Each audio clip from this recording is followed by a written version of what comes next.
Welcome to Blood, Sweat, and Beers, the first live podcast we got going right now. Sounds good. We got Tony over here and Kuza right here. Let's go into this. We have last week's fights. We're going to be talking about UFC, a little bit of NFL today. But just to get it started off, I want to talk about Sean Strickland, Israel Adesanya. What the hell do you think? What is it? I don't know what to think. I did not see that fight going that way.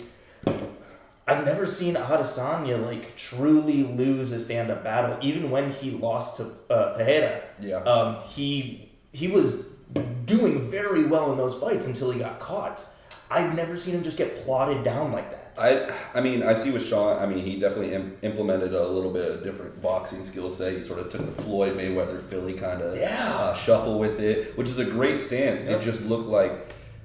So you see round one. Yeah. I think Izzy was sort of shocked by Sean just being able to block what he was able to block, make him miss. And then round two, Izzy said, fuck you. Yep. Came in like the Izzy I thought it was going to be, and I thought that was going to be the rest of the rounds. 100%. Round 3, 4, 5, it went right back to round one to where he looked scared, he looked amateurish.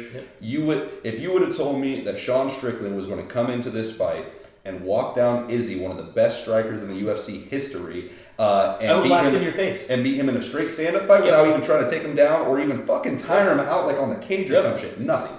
But you're absolutely right. He had that almost classic boxing style. He just plotted down, had those just getting the arm out of the way, the little shoulder rolls, and it just looked good. They were saying something, I saw some video or some shit, and they were talking about him. They showed the scene. If you would have told me, he would have beat him with the stance where he has the one leg up, which is a check kick, which Izzy loves to throw that, especially ever since he fought Pereira. He's been throwing that check kick a lot more. And after that, and then like you said, he had that jab to where he could either block the hook coming in, or he could fucking pop that jab away. And the jab looked really good. He's always been good with the jab. Yeah. I say he's like Kamaru Usman with his jab and stuff. Where if you implement that jab, a lot of these UFC fighters do not understand that is your bread and butter. That's how you get in. Yeah. That's your fucking appetizer before you come in with the full entree and stuff. And Strickland was throwing the occasional leg kick and everything. It clearly wasn't the main part of his game. Yeah. But it was so pure boxing in an MMA style. All I can say though is fuck Sean goddamn Strickland. I fucking hate him, but I respect the man. And I said that before. I respect him. I respect him being authentic, as stupid as that person is. Yep. He's authentically stupid. He is himself, which I don't like. I don't respect him as a person, but I respect the man as a fighter, and to do what he did, fucking hats off to that man. Next fight I wanted to talk about, of course, would be the co-main event. I know both of us are a little bit sad on this one. We've tried to do a goddamn shoey in honor of Tai Tuivasa for like 3 or 4 fights now, starting with the Cyril Gane fight, and I think that was sort of his demise. And he got pretty beat up in that one. Yeah. Fought Sergey next, and Sergey's a powerhouse. Yeah. Literally hit him 3 times, and you could see in Tai's face he was done. Yeah. This one, I thought he had a good chance. I know Volkov's an amazing striker. His reach is what usually helps him defeat a lot of opponents, and he used that reach perfectly. There aren't many men on this planet Earth who make Tai Tuivasa look small.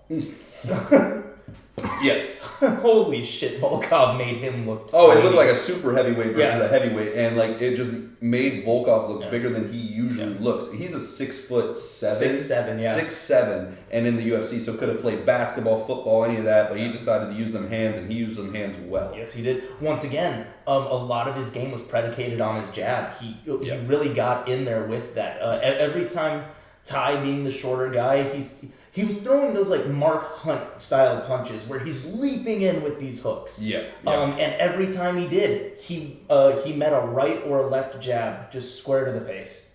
Yeah, so with that happening, Ty's been on this downfall. He's been on a 3-fight skid now. Yep. What's next for him? I don't know. What is it? If I skid my underwear that bad, they get thrown out. He's definitely shit in the bed pretty hard, but the thing is I like about Ty, he's like basically like Dana said about Derrick Henry when Derrick Henry was on that 3 to 4 fight skid. He's like, when they're like, is this time to think about possibly making him retire or possibly cutting him from the roster? And he said, fuck no. Derek Lewis sells tickets, and he's down to fight whenever. I like those fighters. Yeah. I think the same thing is to be said about Ty. Yeah. He has a big following, especially in Australia, but then he's got a lot of us Americans going crazy for him. He's just a fan favorite. He is, and I think just set him up with a more... I thought this was a favorable fight. I did It's too. a striker, but that reach really got to him. I think the next fight to do, and they were on the same card together, Justin Tafa versus... That would be the Australian, fucking Western Sydney versus New Zealand guy. That'd be a lot of fun. They're both similar sizes, very similar styles. Yeah. I think that's the fight to make. Yeah. And what a banger that would be. Oh, fuck yeah. I mean, that's round one finisher immediately. You know that they're going to throw. Oh, yeah. Immediately. I mean, there's gonna be no skill in there. They're gonna point at the middle of the cage and just step into a phone booth. Brawl. Yeah. I mean, and Ty's a brawler. I mean, man, he just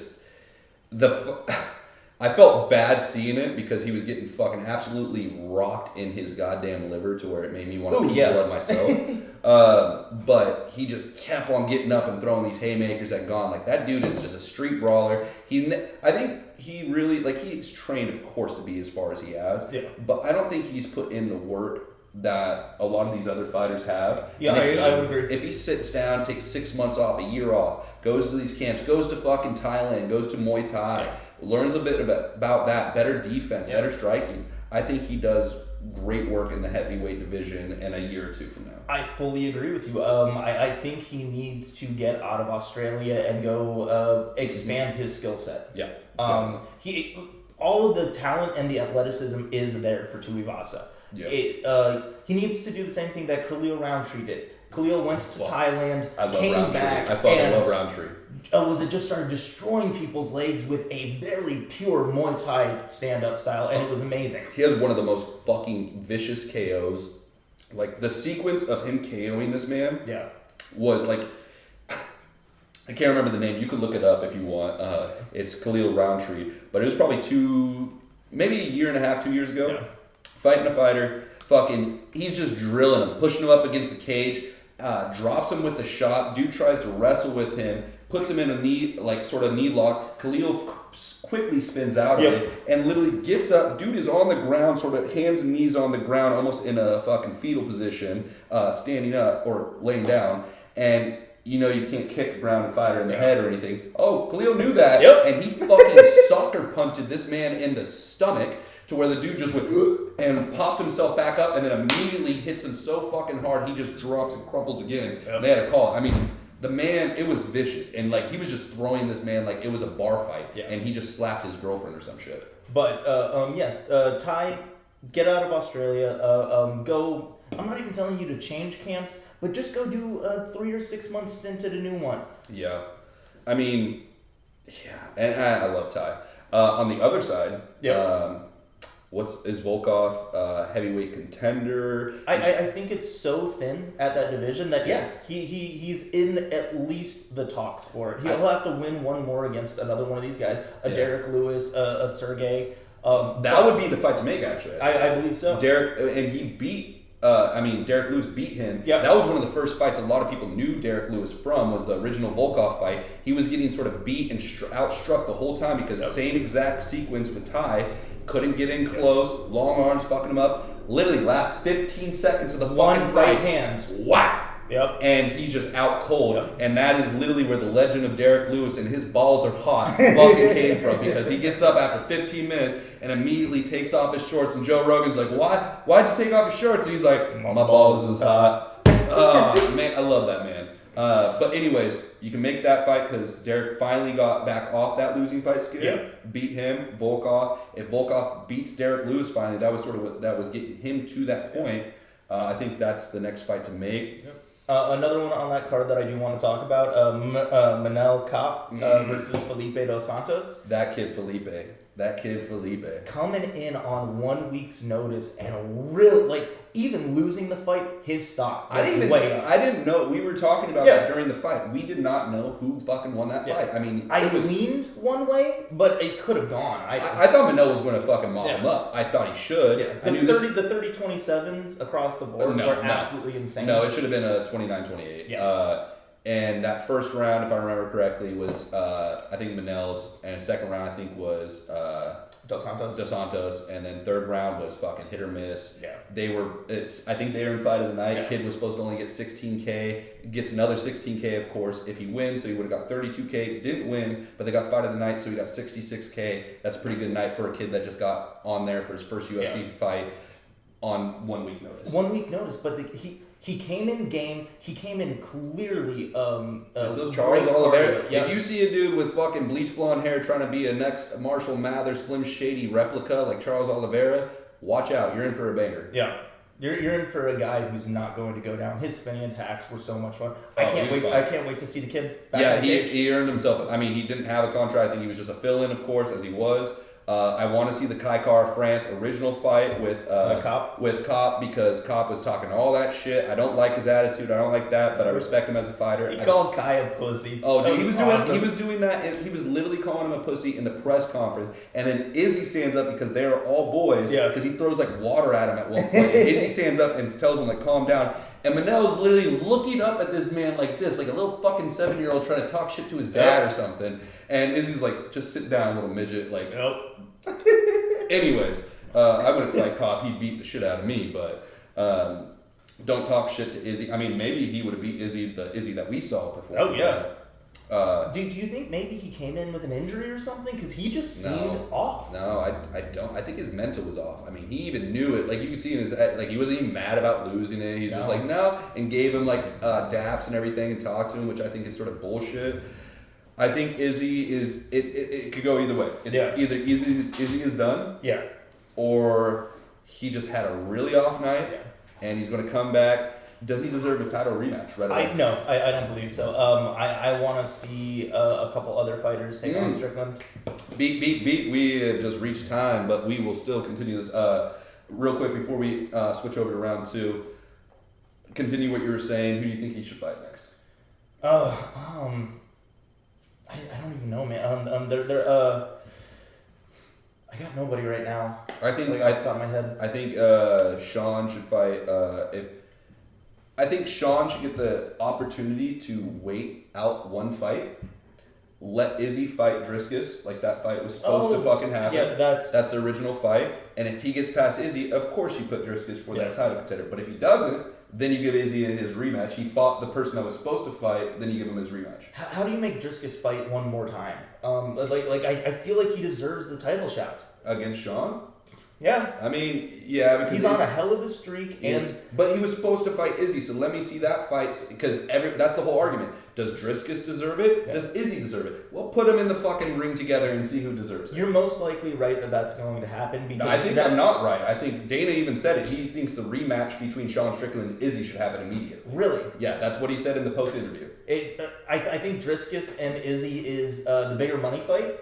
Yes, way more. For sure, but I guess give him another shot. Yeah, like, he didn't look like the same man that he's generally looked like. So, anyways, round 2. What do we got next?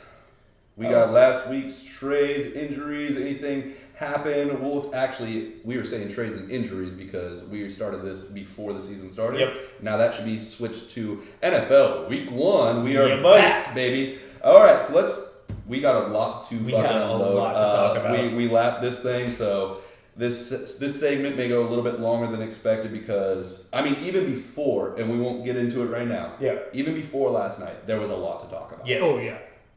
But with last night, holy shit, that could take a whole hour segment. Yep.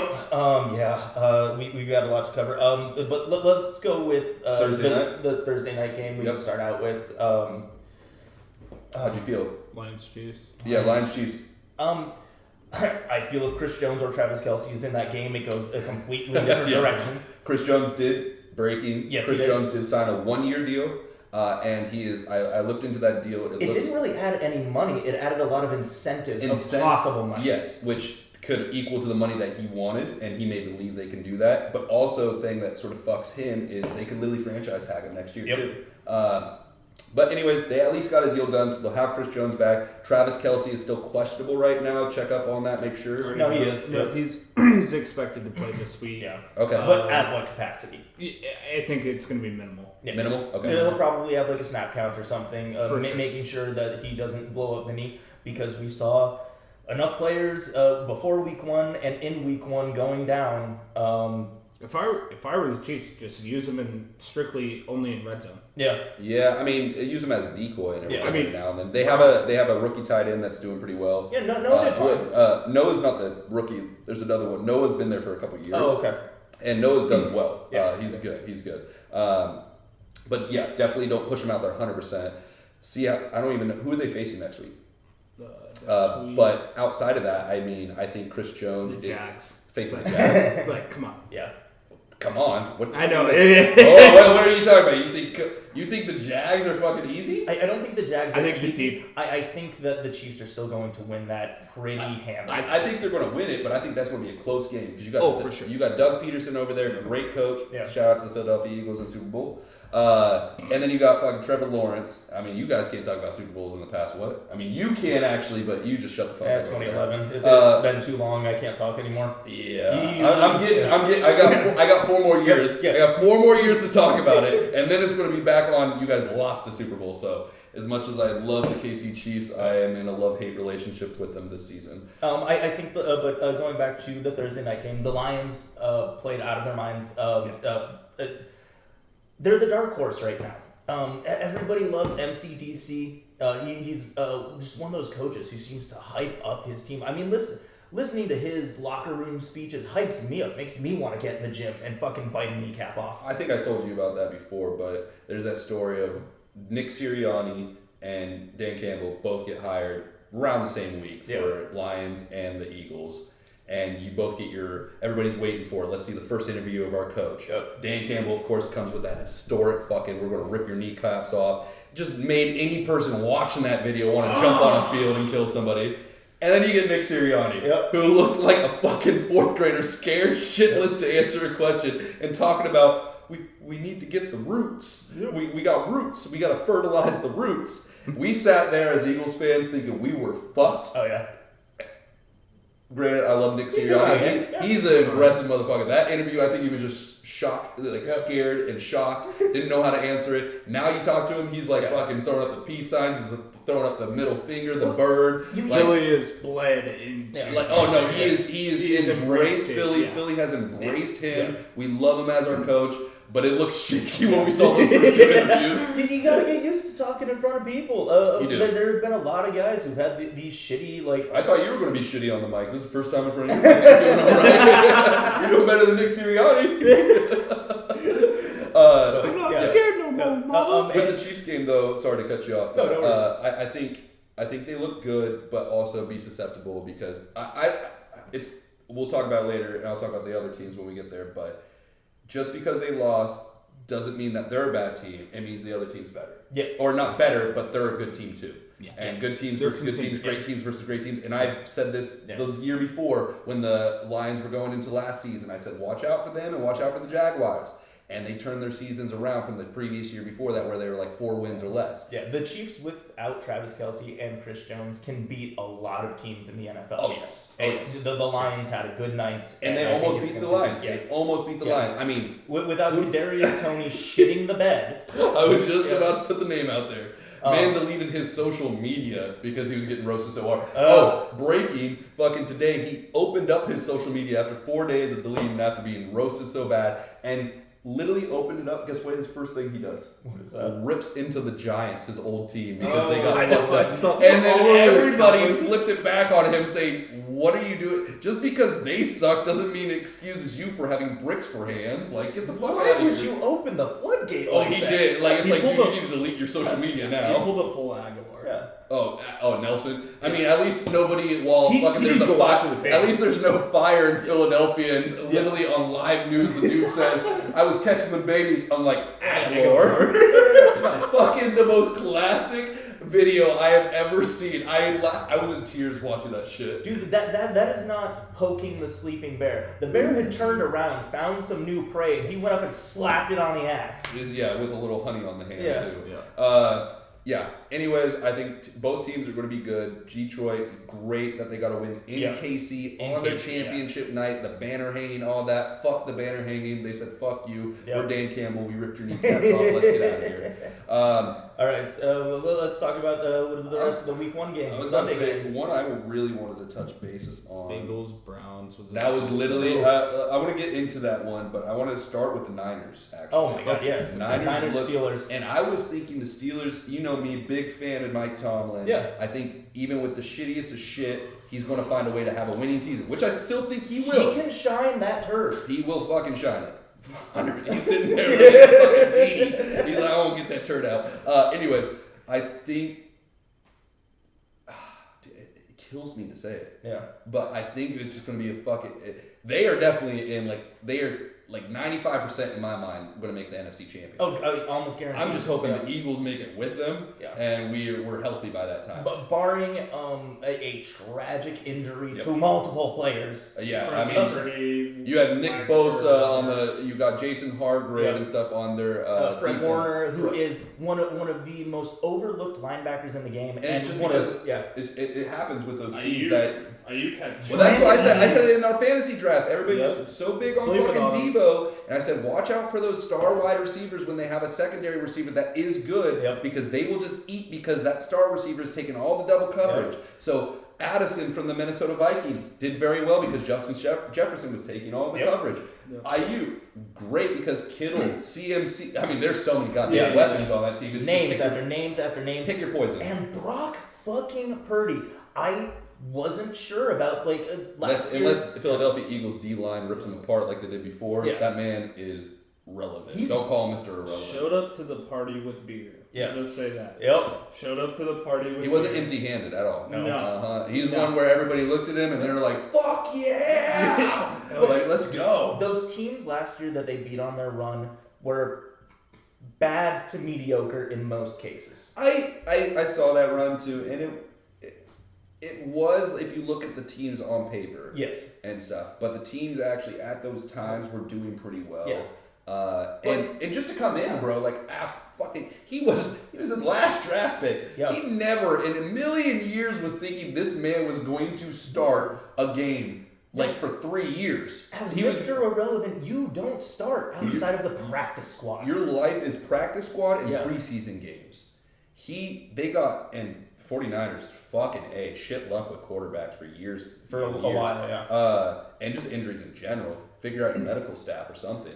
But you had Trey Lance. Everybody was yelling to get rid of Jimmy Garoppolo. We don't want him. Somehow Jimmy stays on a good contract for them.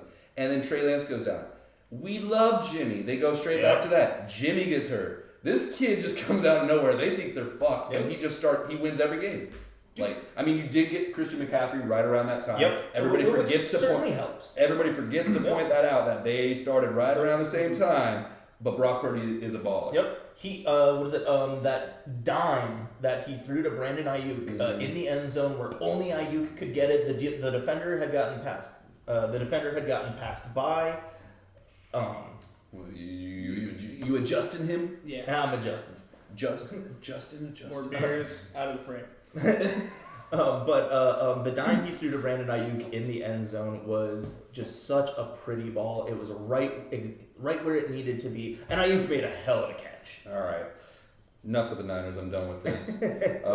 Raiders Broncos. I wanted to talk about that one because everybody was excited, or not excited. I was just as a fan. I just wanted to see. I wanted to see how Russell and Sean Payton did. Yep. I wanted to see how Jimmy G, because I think that man's a winner. He's not a great quarterback, but he's a winner and finds a way to win. Yeah. Fucking look at his record. He wins when he's in the fucking game. He learned from Tom Brady, bro. Man's not the greatest. He's not going to wow you with his fucking speed, wow you with his arm talent, but he knows how to win and run a system. Yep. And they did just that in that game. They didn't do great, but they won the game, and that's a Jimmy G staple right there. But the Broncos defense really gets overlooked a lot because of how shitty their offense is. That Broncos defense is very good. I think the Broncos offense is going to be better this year, and I think they had a chance to show it this game, but underlooked as well as the Raiders defense. Yes. Raiders defense can definitely get exposed on the outside, Max Crosby loves the taste of quarterbacks. I was about to say, he is nasty on that stuff, so they will be doing well. Outside of that, let's go. Before I give you a fucking stiffy by talking about Jordan Love and the goddamn. Just shut up. I didn't even want to hear it.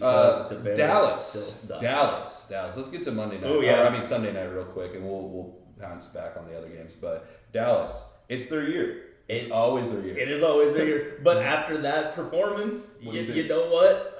I don't want to fucking hear them all year. Actually, no. Give me it. I want to hear it. It could be that the Giants are that bad, and they might I don't be. think so. But that defense, Micah Parsons. It was raining like motherfucking hell too. It was, yes, which makes quarterback play difficult. But the Dallas offense seemed to be doing well. I mean, Dak had 149 yards. Yeah. It was the defense and the special teams. Oh, of course it was.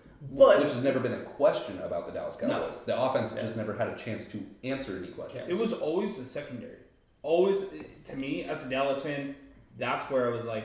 Well, you got Stephon Gilmore. Okay. And now you have Diggs on the other side. At least we can't blame it on the defense. Of course, Dallas fans start speaking up now.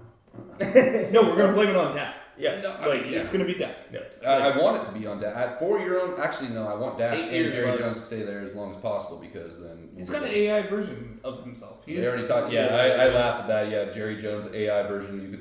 Fans can go up, press a button, and ask him questions. He's going to be there forever. Oh, yeah, he is. He's Darth Sidious for them. I fucking love it. He just keeps coming back. But I will take Stephen A. Smith. Just wait. Yep. Just wait. Yep. They're going to be good. They're going to make you feel like you love them. They're going to make you feel like you want to get warm and cuddly with them. Like they're going to take you to that promised land. They're going to do everything they can. But just wait. Just wait. What happened and what always will happen is a little bit of tragedy for the Dallas Cowboys. Yep. I'm waiting for, I think they'll make playoffs. And I'll sit there, just wait. Yep. To all them Dallas fans, just wait. Yep. It's done. Giants with 171 total yards on the day. So Dak, as just alone, almost beat them in yards. Yeah, but it was hard. You can't rush. With 3 quarters. Yeah, with 3 quarters. Yeah, but also it's like, I liked what Micah said. I was wondering the same fucking thing. I was asking the question the whole fourth quarter. Micah Parsons, of course. Yeah. I think I love Micah Parsons. Oh, yeah. Dallas Cowboy or not, love him. I think he's the reincarnation of LT. And of course, Eagles just have to get destroyed by LT and now fucking Micah for years to come.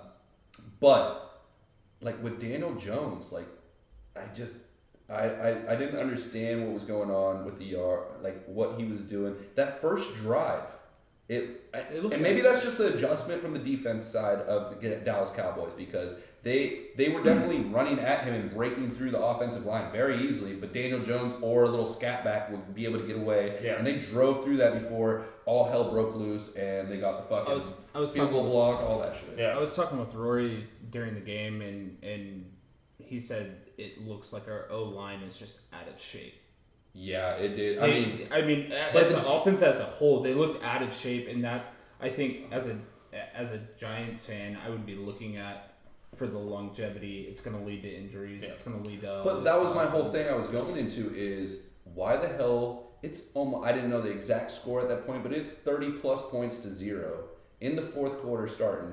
And I was even wondering for the Cowboys, why do you have Dak in there, and why do you have Daniel Jones in there? You obviously lost the fucking game. Get your quarterback that you just paid all that money, get your running back that you want to keep and stuff out of the fucking game. And same thing with the Dallas Cowboys. Imagine they were just fucking around and stuff and in the fourth quarter, which Cooper Rush played 2 drives, I think, and that was the last 2 drives of like the last 5 minutes of the game.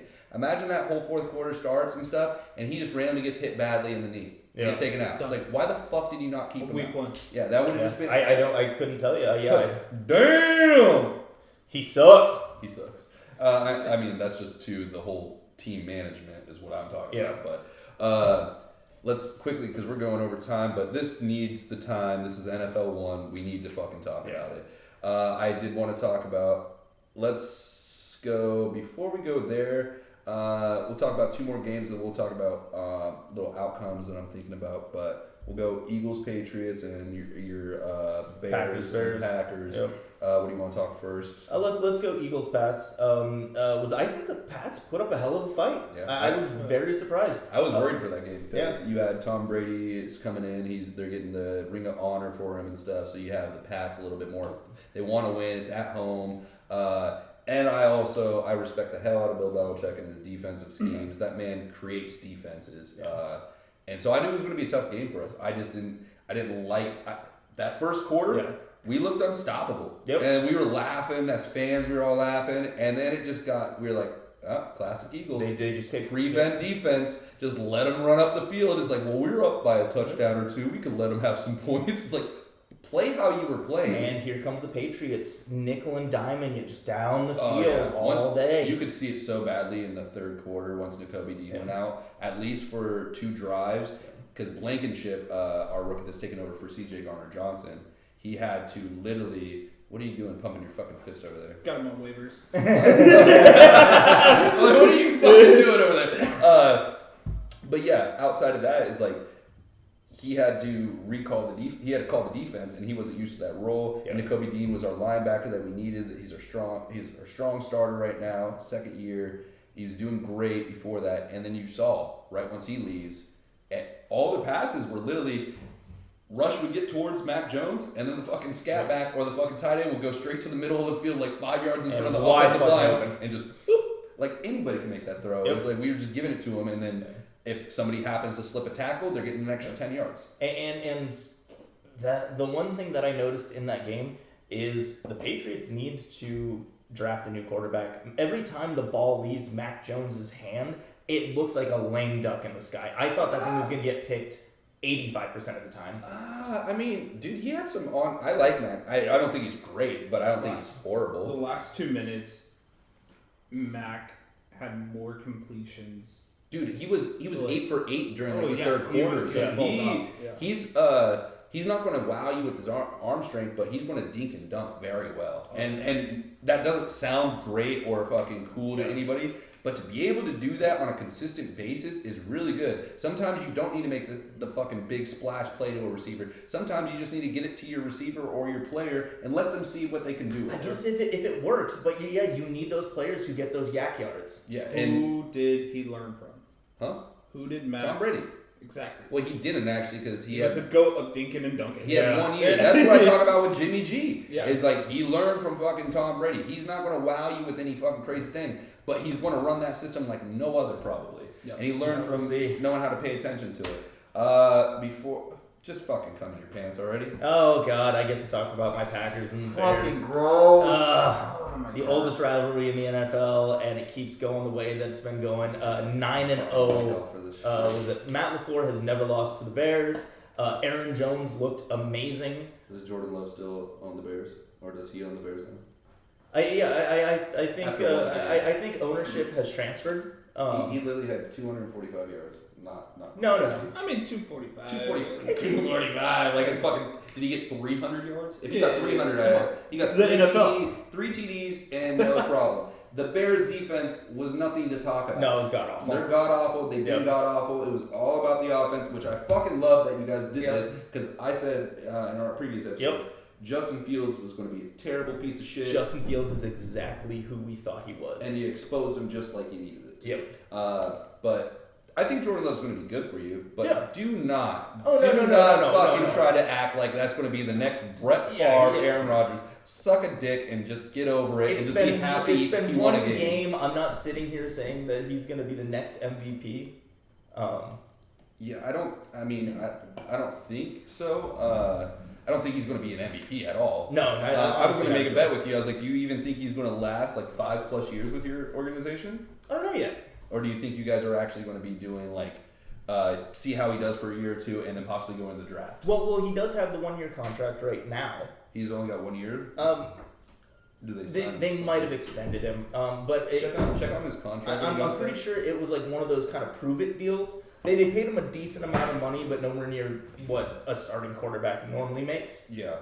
But It's also only been one game. He could have some light out performances. No, he can't. And he didn't have a bad performance either. No, not at all. Unlike people that are getting paid more than anybody in the NFL. And I want to get to this one. Let's sidetrack real quick because we got to go a little bit faster with these. Joe Burrow. Joe Burrow. You get paid the most money in the NFL. And 5 years, $275 million. And he looked like absolute fucking dog trash. He did the same thing last year though. The first game for Joe Burrow is it's a game one curse. Yeah, it's the last 3 years. It's always happened. I knew he lost last year, so now it's 3 years in a row. 3 years in a row. Yep, of an absolute just god awful performance in the first game of the season. I think the previous year he threw something like 4 picks in the game, and this year again, like the Browns aren't bad. Yeah, I mean, but I was actually going to say, so in that, I want to ask you, are the Bengals fakers? No, I think they just need to figure some stuff out. Okay. I think they're still going to be one of the top AFC teams. I think that there's still, their trajectory says playoffs, but Joe Burrow needs to get his head out of his ass. He does, and the offensive line needs to get better. Yeah. Cleveland, are they real? After one game, I can't say that they're real just yet. I like their defense. Myles Garrett's always a fucking dog. Yeah. We just haven't seen since Deshaun's rub and tug. I'll give that to Finn for calling that one out. But ever since his little incident coming back, we haven't seen the Deshaun Watson of the past that we saw in the Texans. No. Until I see that player, I can't say that Cleveland's this great up-and-coming team. He didn't look terrible, though. He didn't look terrible, but he didn't look fucking good either. He didn't look like the Deshaun on the Texans.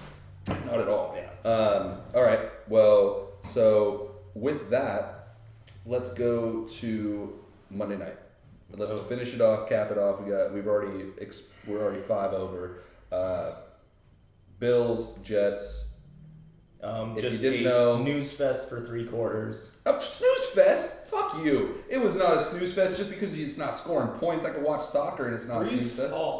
Breece Hall. Thank you. He just made it more interesting. The whole story of the fucking game was just interesting. Yeah. The fact that the moment, let's just fucking put it out there because we haven't even said it, Aaron Rodgers torn his fucking Achilles. Yep. The moment that happened, everybody in the bar, everybody I know in the world was just saying, this game's over. Josh Allen and the Bills are going to run the fuck over the Jets on their opening game.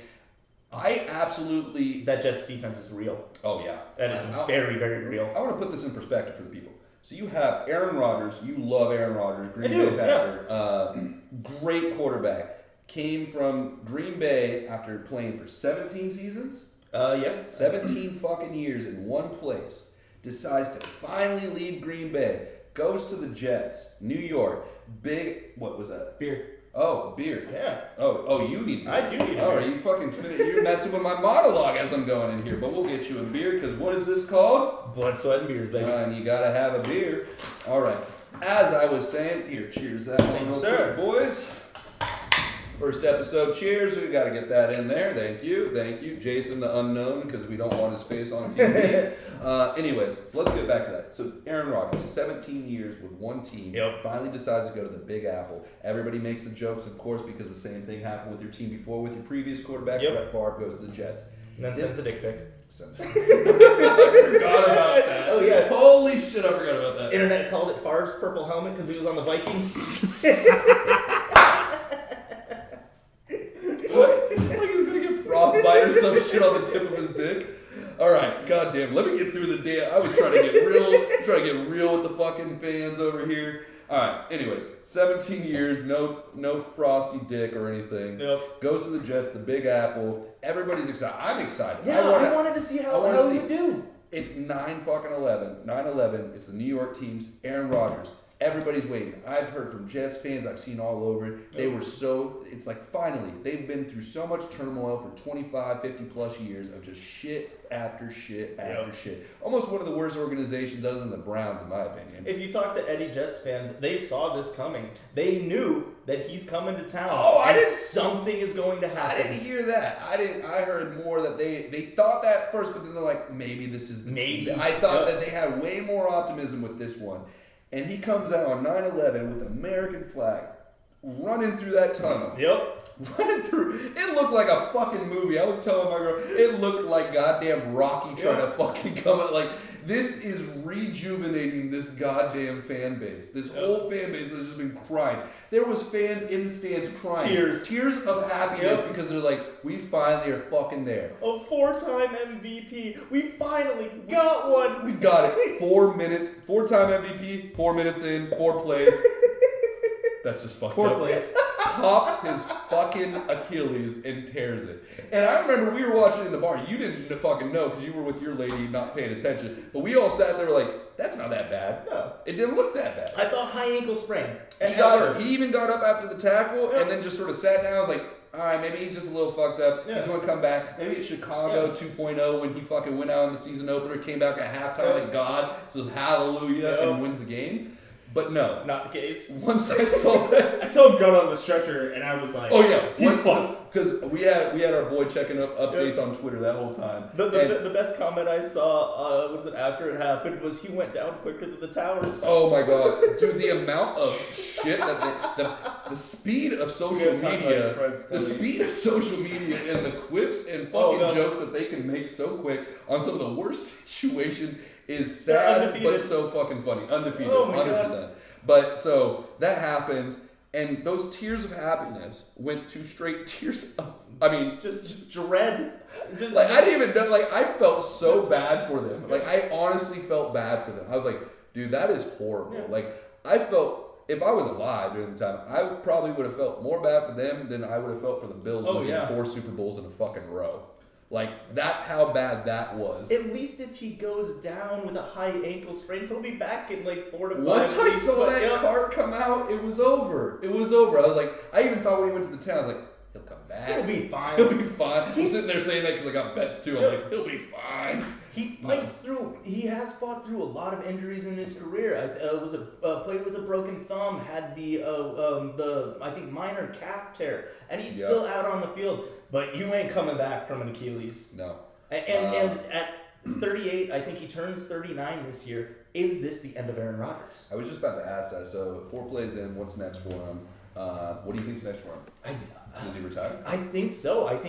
There's no way this man fucking retires. He was on the cusp of retirement. Yeah, but you think Aaron Rodgers is going to go to this new team and he's going to go out like that? He's going to go out like that. You really think he's going to go out like that? He's going to at least give it 1 more year. He's going to be 39 years old by the time he gets back on the field next year. We both know that a lot of guys don't come back from an Achilles. I mean, the only man that did it greatly was Adrian, and he's just a fucking mythical beast. Also, Adrian Peterson was 24 years old. Yes, very true.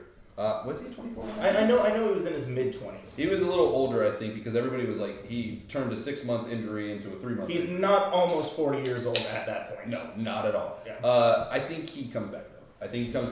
But Pat McAfee, shout out to the Pat McAfee Show and the podcast. Shout out to the ESPN. He said something funny, and I thought it was hilarious, gotta say it. He's like, Aaron Rodgers is all about manifesting things, manifest destiny, visualization, all this shit, and about signs. And he used to say in the beginning of his career he wanted to play with one team only. And then he decides to go to a new team. And 4 minutes in, his first game, God just said, fuck you, that's not what you're supposed to do. Maybe he takes that as a sign and says, I guess I wasn't supposed to play for any other team. Oh, he's going back into his darkness retreat, doing some ayahuasca, some mushrooms. 100%. But whatever those DMT beings are going to tell him is probably going to decide his career. Yeah, that's I just cannot see that man ending his career like that. No. He does deserve better. And I said something crazy. Hot take. If it fucking happens, we're saving this shit, and I'm sending it to everybody. Hot take. I think. Imagine this. He comes back. Has anybody won the Comeback Player of the Year award and the MVP award in the same season? Can't name them. I don't believe so. Nobody. No. And I was saying, how can that? I mean, if it's possible, I don't think it's going to happen. NFL script writers. I'm like, dude, if they see this episode, they're immediately putting that in the script. But yes, so imagine he comes back, has a great season. He's already had an MVP. That always helps with MVP voting anyways. If you're already a previous, it's like Tom Brady kind of shit. Yeah. He's automatic. If he's in MVP conversation, he's automatically going to win the Comeback Player of the Year. Unless something drastic happens to another high-profile player that comes back and does the same shit. I don't think that's happening. But if he does that, even if you don't win the Super Bowl, what other way to walk off from that? Like, okay, I won the Super Bowl in the year, but I am the only 5-time MVP. Yep. And I won Comeback Player of the Year and MVP when everybody said I fucking couldn't. Yep. That would be the ultimate fuck you, and that's classic with Aaron Rodgers. It would be a great way. It is classic Aaron Rodgers. It would be a great walk-off for him. I think, but I don't think it's happening. No, me neither. All right. We went way too far on that one. No, that's okay. But we are in round 3. Let's just talk about the upcoming fights, upcoming games. Let's just, what's some big things? Pop up the upcoming fights for the next following week. It's going to be Grasso and Shevchenko for the flyweight belt. Is that this weekend? Or are they skipping a week? September 16th? September 16th, yep. So... And I love that this is a free fight, too. Me too. Oh, my God. I forgot who's actually on this. Oh, yeah. No, the card's So you got Alexa Grasso, Valentina Shevchenko. Kevin Holland, and Jack Dell. Oh, my God. Raul Rosas Jr., the one that finally got... I mean, I thought he was a little too cocky, and he got proven. But I think he comes back and does well against it. But he's fighting Terrence Mitchell. Yeah. And Terrence Mitchell is... You don't play that shit. Oh, Terrence Mitchell he'll try to fucking take him out in the first round. Yeah. I think Terrence Mitchell wins that fight. He's a dog. I think Terrence Mitchell wins that. He's a better strike. Raul couldn't strike for shit. No, he can't. He's got to take you down. And Terrence is good at jiu-jitsu. He submits most people. Okay. But his fucking fight, his punching is just nasty. He's got power and he's speed. Like, I think no matter where Raul, unless Raul, like, got some serious training in, and I don't think it's enough time to get that amount of training. No. To make the leap that he would have to. But you and I both know, those suffocating wrestlers can beat the jiu-jitsu guys. He's not that suffocating of a wrestler. He's more he's jiu-jitsu based, but he has some really good takedowns. So get you against cage and just drag you down. I just think Terrence just walks over him. I don't know if I'd go as far as walk over him, but I do think he wins. I think this is going to be a bad matchup. And I like reminder if this is real, this is the UFC. Yeah, I think. I think the last fight was. I think they were trying to tout him to be like this big up and comer, youngest UFC champion because he was doing great in the Contender Series. Yeah. And then he got a test that nobody thought was going to be a test, and they're like, oh fuck. But then you throw him out against Terrence Mitchell. Terrence Mitchell's been on the up. Yeah. So unless you think he can beat him, and I don't think you can, you're going to put this kid's career 3 years down the fucking line, like down the road. But is this prove it fight for Raul? Are they trying to hype up Terrence and jump off of Raul's name? Yeah, they could, because I like Terrence a lot. Let's go to Kevin Hall. I mean, we can't spend too much time on this because we'll talk about it, of course, next episode about what happened. Kevin Holland, Jack Della. I think that's going to be a banger. Kevin Holland, I fucking love him. As long as he doesn't talk too much in the ring, he's one of the best in that division. Jack started out his UFC career in 2022 with 3 straight knockouts in the first round. He's got 1 submission in his game. First round? I believe it was either. I say you think it's in the first round? I think Kevin takes him out in the first round. I think he takes him out. I think it's second round though. Okay. I think Jack's got a pretty good chin. Kevin, of course, got a chin. Kevin's just got that off button in both hands. Yeah, and he could. He very well could put him out in the first 2 minutes because Jack's not going to shy away from him. The only guy who I've really seen take Holland apart standing up was Wonder Boy, and that's because you don't fucking stand up with Wonder Boy. Yeah, Wonder Boy's nasty, which I can't wait for his next fight. Oh, me neither. But if he fights Kamara, I think that's stupid. Shevchenko, Alexa, do you think Shevchenko gets her belt back? That one's so tough. Grasso is a beast. Yeah. But Shevchenko just, I think she makes the adjustments, and I think she wins. She doesn't seem to get denied very often. I agree with you. I think Shevchenko is. They said scorecard wise that Alexa was up 3 rounds to 1 or 2 rounds to 1, and in the 4th round she submitted, but she was winning at that point. But Shevchenko is such a smart fighter. She goes. I thought Shevchenko won the first round, and then it was close. I thought it was if she got out of that choke, I thought it was going to be 2-2 going into the 5th. Yeah. I think Shevchenko wins. I think too. she, like you said, the girl's been fighting since 6 years old, or fucking at least that young. She's been in the fighting game. She knows how to adjust. She comes in smart. She comes in very well prepared for the girls that she's taking on. But that choke, dude, that Alexa that was had nasty. on her. I mean, dude, there was a mark on her fuck. She didn't even get it slipped in. It was a crank. Yeah. And cranked her jaw so bad that she had basically was about to rip her jaw off. Yeah. It was nasty. Yeah, Alexa Grasso has some. Let's go into the next week's fight. I mean, not next week fights. Next week games for the NFL. What do we got? That's a big one. What's the Thursday night? Okay, we got the Eagles and Vikings. I think Eagles take out the Vikings. I think it's going to be bad. Yeah. It's going to be. I don't think it's going to be bad. I think it's going to be a closer game than people think. I think your defensive line stands up their offensive line. Yeah. I hope so. It's in Philly. It's in Philly too. It's yeah. in Philly. I think I we hate win the by Eagles, but I respect the hell out of them. Who did the Vikings lose to this week? The Bucks. The Bucks. That's and right. they look good. Baker Mayfield looked. I said this was going to be the resurgence of Baker Mayfield's career. I think this is his chance. Yeah, the man needs that chip on his shoulder. When he's pissed, he plays out of his mind. Quick question: we didn't get into it, but I did want to ask: who do you think Do you think the Jets should sign a veteran quarterback? And if so, who? I don't think so. Not just yet. See how Zach plays? Let Zach Wilson do Zach Wilson things. He's not a bad quarterback. I think he signed Carson Wentz. Carson Wentz. I think I don't believe in Carson Wentz anymore, but I think he signed. Do you make him the starter though? Yeah. Phillips got a kid. Well, no, huh? Phillips got a new kid to play for. Philip could put in his fucking wife and his whole team. I mean, his whole kids. He's got a team. Yeah. I just wanted to ask that question real quick. But anyways. So not yet. Okay, let's just keep on. Let's just say who win-loss real quick. Seattle Seahawks versus the Lions. Who you got? Lions. All day. I got Lions. Yeah, I think they're gonna have them up by, I don't know, 12 or something. All right, Bears Bucks.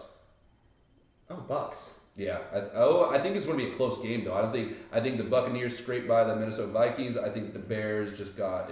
I think they'll do better. I think they will too. But we like we were talking earlier. We've learned that Justin Fields ain't the guy.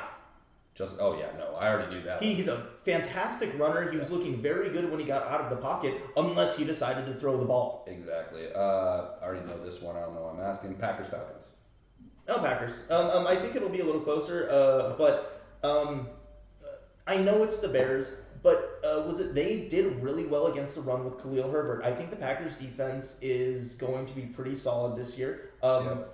Top 12, like mid-range, but better than we've seen in a long time. For the Falcons? No, for the Packers. Packers. Yeah. Okay. Packers struggle with Bijan. With who? You think they do? Yeah, I think they do too. Yeah. Bijan's good. Up the middle and everything. But it's weird that the Falcons, everybody's talking about it. 2 touchdowns and like 150 yards. Well, they were using fucking Tyler Algier more than fucking Bijan. I mean, Robinson, of course, got more out of his touches, but he didn't have more touches than Algier. Algier was fucking killing him. I'm interested to see how the Falcons incorporate more of their air raid. Their receivers. Well, yeah, because they have Drake London, Kyle Pitts, and all these others. Oh, that just reminded me. Going back to the Lions versus Seahawks. They have a very good 1-2 punch in their backfield with Montgomery and Jahmyr Gibbs. Oh yeah, no, that's nasty. Thing though, I just heard for breaking news, Mila Kimes from NFL Network said that both starting OT's offensive tackles for the Seahawks are out. Oh, and Lions have a guy named Adrian Hutchinson, who is basically Aiden. Thank you very much. He's a monster. He's basically the white version of Micah Parsons, is what I'm saying. He's the white version of Micah. I'm not going to say he's as good, but he's fucking right there. Yeah. And they have the same similar He's developing for sure. His speed, he's so good. Speed was phenomenal. Good, dude. The way that he was throwing guys to the ground. He's strong as fuck. He reminds me of they're both from the same year, I think, and everything. They're so similar to me. Outside of that, so we got Chargers and Titans. Who do you got? Chargers, Titans. I got Chargers easily, dude. I think Dolphins. I didn't watch either of their games this week. I guess I lean Chargers, but the Titans aren't bad except for Ryan Tannehill. Get them a better quarterback. Yeah, Eck looks fucking. Eck looks nasty. Yeah. Well, and then just the whole team looked pretty good except their defense, of course. But the running back behind Eck, I want to say it's Kenny. Kelly. Yeah, he threw up 150 yards. No, yeah, they both the punches. They were nasty. Yeah. Giants, Cardinals. Who you got? Bullshit team. Giants. I got Giants as long as they don't look like they did on fucking Sunday night. You don't have that pass rush coming at you from the Cardinals. Yeah, well, Cardinals are just basically a college football team at this point. Oh yeah. Gannon. What basically everybody forgot about Sirianni's first conference because Gannon went out there and just laid a dud. Dude, did you see the fucking videos of him talking to his team in like the team meeting room? Oh, that was dude. The videos that are coming from that is like, if I was a player there, I'd be like, dude, why the fuck am I like? Yeah. What the fuck? Riding the bus. Yeah. No, riding the. They had a meeting. I wish we could watch it, but there's a meeting of him literally like, you guys got a fire in your belly? Do you got fire in your belly, dog? Like the way he was talking is like, you could even see the video panning to other players like, what the fuck is this dude going on? Anyways. I'm making $1 million to come into this program, and I'm still sitting there like, maybe I'll go back and work at Circle K. Seriously. Commanders versus the Broncos. I think the Broncos take that game. I think they re-show what they're supposed to, but Commanders are a good test. Commanders are okay. Sam Howell didn't look bad. No, not bad at all. And the defense is good as long as Chase Young stays healthy. Yeah. Oh, because Chase Young is a game breaker. Yeah. Saints, Panthers. Ooh, Saints. I got Saints too. I think Derek Carr is doing well with them. He looked good. He looked all right. He looked fired up. Just get you to week 4, baby, and you got Kamara coming back. Yep. Michael Thomas too looked really good. Yeah. I still can't believe he's not back yet. Like that injury had to be terrible. Yeah, it was. Not good. Yeah. Ravens Bengals. Big news, of course. J.K. Dobbins out with a Achilles tear as well. Unfortunate. He cannot catch a break. I feel so bad for him. Think the Ravens continue their winning ways? I do not. I think Joe Burrow comes in a little pissed off and lights him up. It's in Cincinnati too, so yeah. I agree. I think it's a close game though. Close game, yes, but high scoring in my opinion. Weather is going to play a factor. Yep. Oh, is it going to be raining? No, Hurricane Hillary or whatever. Mallory? Some woman's name. It's a category 5. Yeah. They suck and they blow and then they take your house. Colts and Texans. Colts. Yeah, Colts. It's a battle of the rookie quarterbacks. You got Anthony Richardson and C.J. Stroud. I take Anthony Richardson a lot better than C.J. Stroud. I think the Colts are a much more complete team as well. They're a team that's coming up. Yeah. DeForest Buckner is still the monster that he has always been. Yeah. Chiefs Jaguars. We already talked about that. You think Chiefs? I think Chiefs will win as long as they have Chris Jones. I still think they win, but I think Jaguars could potentially win this game. In a final fourth quarter play, or I think it's a close game no matter what. Yeah. Raiders, Bills. I think that's closer than you guys think too. Did you see the Bills fucking last night? Yes, but the Bills were taking on a very, very good Jets defense. The fucking interceptions that were being thrown wasn't like the hardest interceptions to get. He was literally tossing them up there. You're not wrong, they weren't, but Josh Allen was being pressured on a lot of those plays. Because that offensive line sucks. It's not just the Jets. But you're not getting that pass rush. From the Raiders, they have Max Crosby, bro. Okay, you're getting it from one side. I think and they have another. They have Chandler Jones too. Like they have. That's right. Yeah, it's their secondary. That's maybe. Oh, Chandler. Yeah, very true. Maybe. Anyways, I think I'll put my take out. I think the Raiders win that game, but who knows? Bills should win the game, but I think Raiders win that one. 49ers Rams. 49ers. Yeah, easily. Rams look good, though. Rams look good. Rams did not look bad by any means. But, like you said, the 49ers look like they deserve to be in the NFC Championship already. Sons of bitches. I didn't even know you had them next. Jets versus Cowboys. We're in New York. We're staying in New York. If fucking the Jets beat the Cowboys, just wait. No. Just wait. Just wait, America. I imagine it being a pretty low-scoring affair. I don't think either of those offenses are that great, so it's going to come down to defense on both sides of the ball. I take the Cowboys. I think Dak is throwing 2 INTs. It doesn't matter because your Cowboys defense is going to take it away 3 times. Yeah, but I think Breece Hall is a better running back than Tony Pollard. Oh yeah. I think there's an argument to be made there. That's a hot take as a Cowboys fan, but I say that one more time. Breece Hall is a better running back than Tony Pollard. I agree with that. That's not even a hot take. That should be accepted by everybody. I mean, I like Tony. I think Tony's good, but Brees. What I saw from Brees coming off of the ACL tear, dude, last he was night, already good last year, and then just holy shit, that guy's good. This is also Tony's first true start at the running back position, when outside of Zeke not being healthy. Yeah, but we saw what happened after they pulled Tony. Right? Yeah. They didn't do shit. It's kind of what I'm saying. Well, yeah, but you had Cooper Rush in there too. Nobody really cared. Yeah. Anyway, 40-0. Deuce Vaughn. I love seeing him enter the game 5'5" and just everybody's He's tiny. You know what? The kid plays ball though. He's fast. He's fast. He's fun to watch. He puts his body on the line. He shouldn't. Fuck the Cowboys. Dolphins or Patriots? Dolphins. Easy win, Dolphins. Yeah. Tyreek is still the freak that he's always been. Waddle is still there. Tua was kind of lighting it up. I think just that next one. The better team. Yeah, I agree. Browns Steelers. I think Steelers pop back on this one. I think too. I think it's a close game. Yeah, Kenny Pickett was running for his life the entire time. They gotta get Najee going. Najee Harris? Yeah, they definitely do. But also some injuries for the Steelers. The Cam Hayward is out on the defensive side. Did Deontay Johnson go down? Deontay Johnson is out for a couple weeks for a hamstring. Yeah. Hayward's out for 8 weeks. Torn pec. Yep. Ooh. Or torn something, and he's out for 8 weeks. He's getting surgery. So that's going to be interesting. I think Pickett to Pickens, which I've been saying for a while, I think that's going to happen more, of course, now that Deontay's out. If they utilized Najee, they're good. Yep. But if we see the Browns defense that took down Joe Burrow, it's going to be a hard game. There is the asterisk there with the heavy rains. That's a really tough place to throw the ball when everything's wet. You got a lot of receivers dropping it. I think the Steelers bounce back with this one. All right. Round 4, championship rounds. What do we got next? We got Spotlight. All right. Pick your Spotlight. Who do you got? Who do you want to talk about? You get one person, one team, one thing. Talk about it. I get a minute or two. I just can't stop talking about that 49ers defense. They look absolutely unstoppable.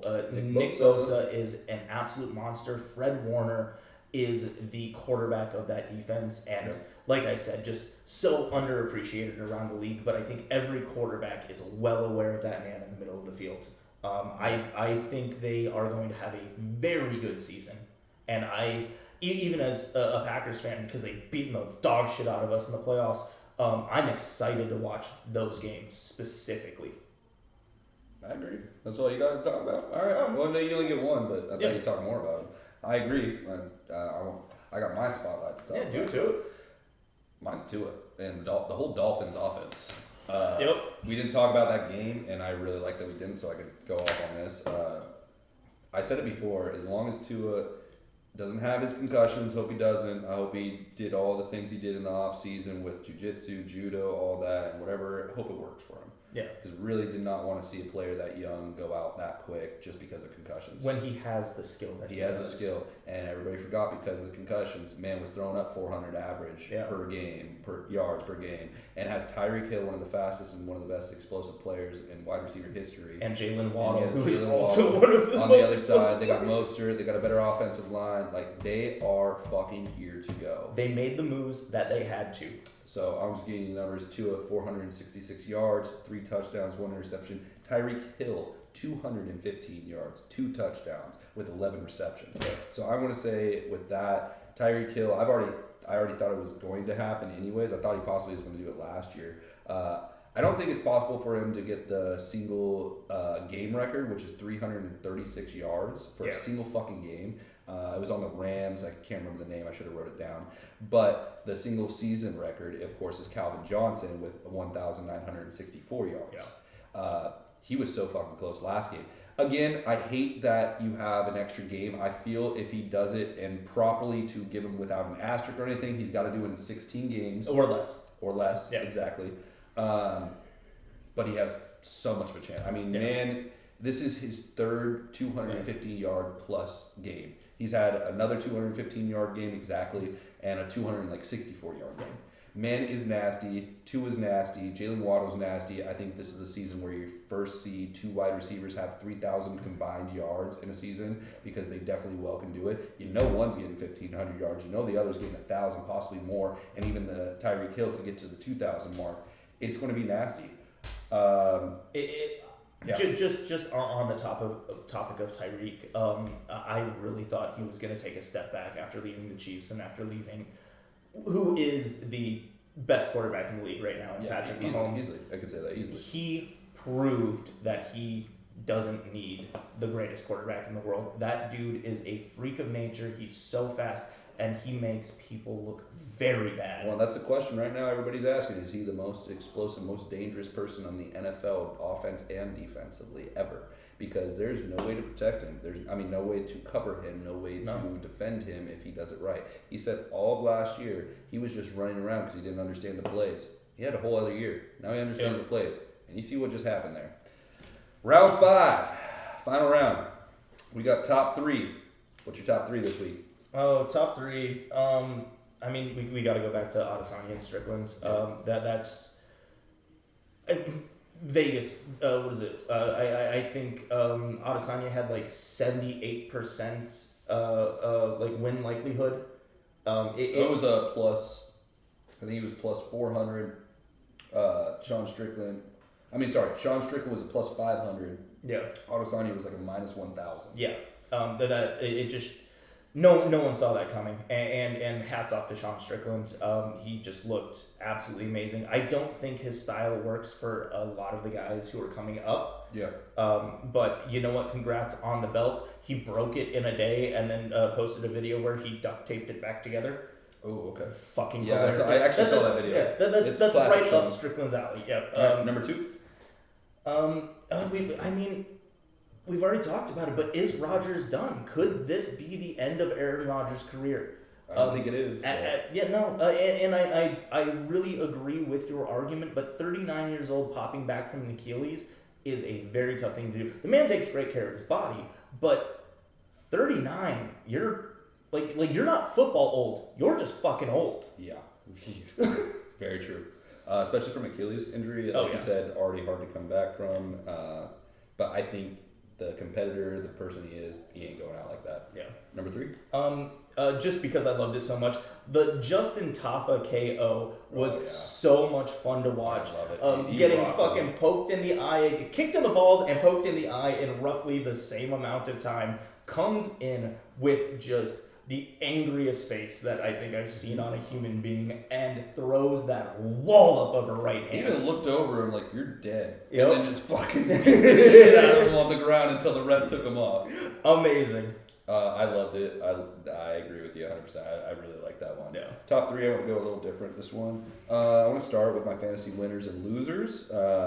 Just name a couple people. If you were the fantasy people that were actually smart enough to... I didn't think it was smart, but go Justin Jefferson in the first, Tyreek Hill, Christian McCaffrey, Tua, like I used to say. Yep. They were killing it.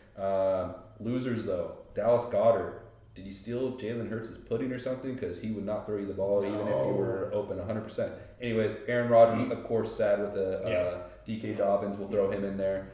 Christian Kirk. I said Ridley could take a little bit from him. He was projected to be the number 1 receiver. Yep. Got like 4 yards, I think, for the whole game. Yeah. Joe Burrow. You need to come back. Ooh, yeah, buddy. I know you just got paid and you're probably fat and happy right now, but you like... Especially fantasy purposes. Yeah. People were picking him top 5 fantasy easily. Yeah. As far as round 3, round 4. Quarterbacks, yeah, exactly. Yep. Next one, I'm going to go Josh Allen. I want to pinpoint these ones. I've said Josh Allen is the Brett Favre 2.0.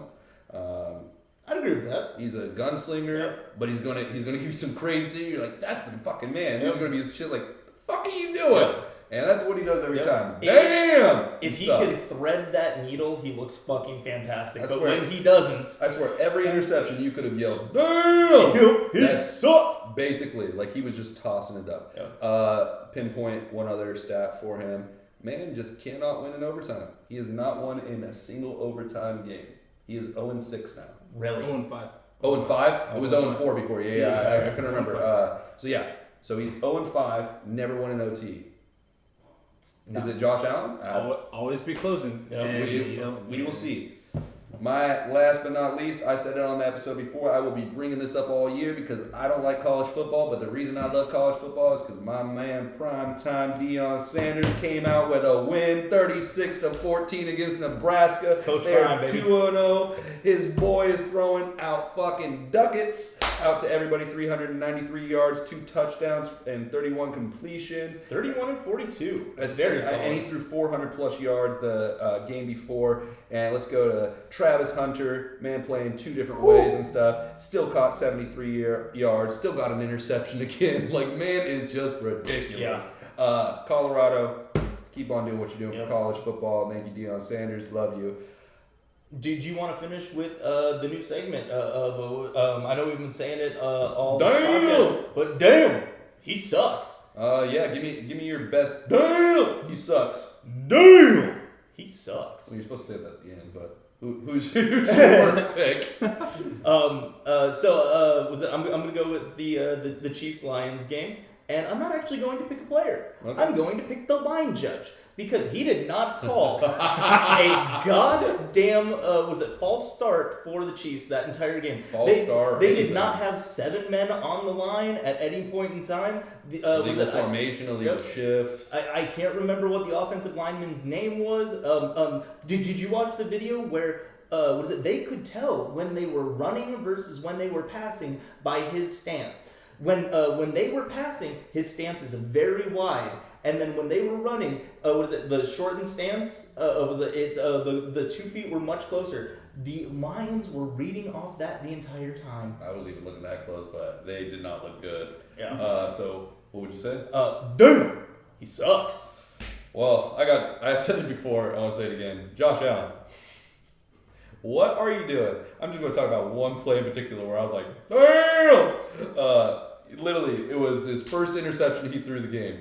Aaron Rodgers is already out. It's a tie game, 3-3. He's coming in. They're driving. Yep. Literally runs off to the left. Has nobody in front of him for 20 yards. Yep. Looks like classic Josh Allen. I want to run it for my first down and fucking throw my shoulder into a linebacker. Nah. Let me toss it. Fucking hucks that shit up like a Hail Mary from Aaron Rodgers. And damn! He sucks. 3 interceptions after that. Same player, though, Whitehead. Yep. Congrats to you. Shout out to you. Spotlight to you, Whitehead, for 3 interceptions. Boy earned his incentive bonus because of that. In a game. One game, his contract stated that he needed 3 interceptions. You could probably get 3 in a season. If you get that, we'll give you $250,000. That boy said, fuck you, I'm facing Josh Allen. I'm getting in 1 game. Damn! You good. Anyways, my name's Alex. My name's Tony. This is Blood, Sweat, and Beers. The only sports podcast that talks about MMA and football. Well, that's not true, but I don't care. I think it is, or at least the one you should be listening to. Hit that subscribe button, say what's up, like us. We'll put out some more. Thank you very much. Let's go.